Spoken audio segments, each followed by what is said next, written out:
The way you get this finish, it helps if you can do, a lot of hot, sweaty gigs. But I left it in the trunk of my car for about 4 or 5 years, probably, winter and summer, 24 hours a day, and then this is how you get this look. Built like a tank. There you go. There's a perfect example of what and it got stolen. To do. It got stolen from me. I used to have stickers on here that said Tommy, and it got stolen and they ripped them off, but I got it back. The guy, Ted Richardson from Zaps, called me up and said, "Yo, we got your guitar." So one thing I love about that guitar that's so cool is it's so versatile. You mentioned Danny Gatton, who I got to see too, and it blew my mind. Can you show us what that guitar can do? Show us a little. Okay.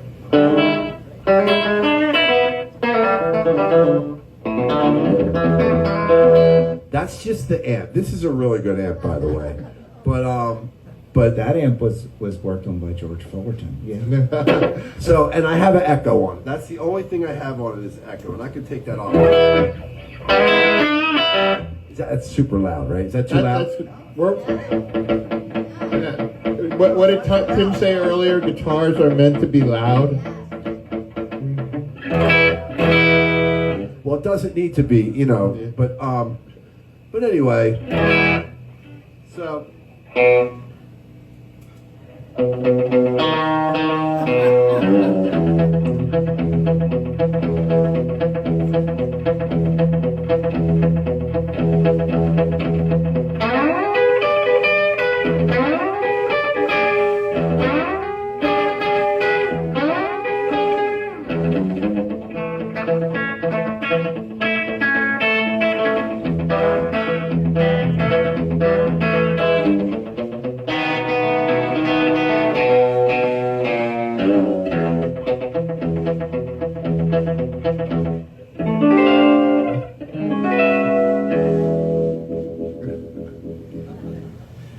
Yeah. All right. Hey, one more thing.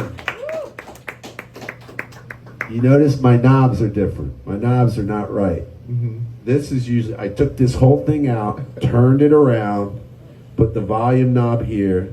Usually it's there. Usually it's volume, tone, and this thing is over here. Mm-hmm. Turn the whole thing upside down and because I like the volume right there. I've never seen anyone else do that. I've never seen it. Have you? Nope. I don't know why. It makes total sense. Well, that way you can do volume swells. That's what I'm saying. I wonder if Jeff did that, but no, because he would do the volume. I never saw swells. anyone do it. That's really cool.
Yeah. Woo! So, Tommy, can you show off some of the tones that this thing can do? Because you got with the combination of switches and things. Yeah, there's one jazz guy who plays a telly named Ed Bickert, and he's really great. A Canadian guy. He played with Paul Desmond. And he made some of his own records. But also played on some Paul Desmond records. Paul Desmond's the guy who used to play with what's his name, Dave Brubeck. Yeah. And but Ed Bicker, it's the real deal. Yeah, okay. And he all on a telly. But I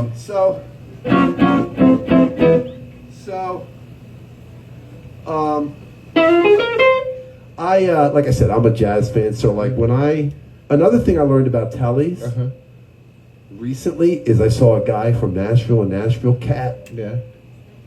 He said everybody turns the tone down. In Nashville, everybody turns the tone down a little bit to like 8. Yeah. That's what he said. Everybody does, and I totally get that.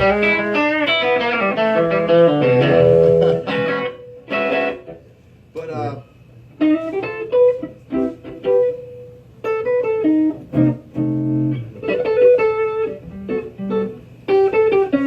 hold on a second. Let me get a fat pick. That's a skinny pick. I use 2 picks. I use skinny ones and fat ones. Talk about why you do that. What's the difference? Hear the difference? Yeah. The thicker the pick, the more tone you can get out of the guitar. And the less attack. And the less, This is a skinny pick. This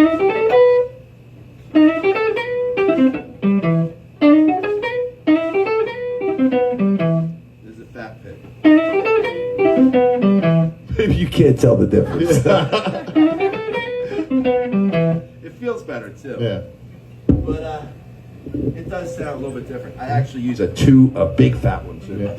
But anyway, that's like a. So that's like kind of a warmer Kelly sound.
It's a weird ending. So that's kind of like a warmer, kind of adjustment. And you know what? I could have turned the tone down. I should have turned the tone down a bit. But you can hear why it's a tough guitar for jazz, because it still has a little bit too much bite in it for what it does always have like a bite, and that's what's cool about it. That's what's great about it.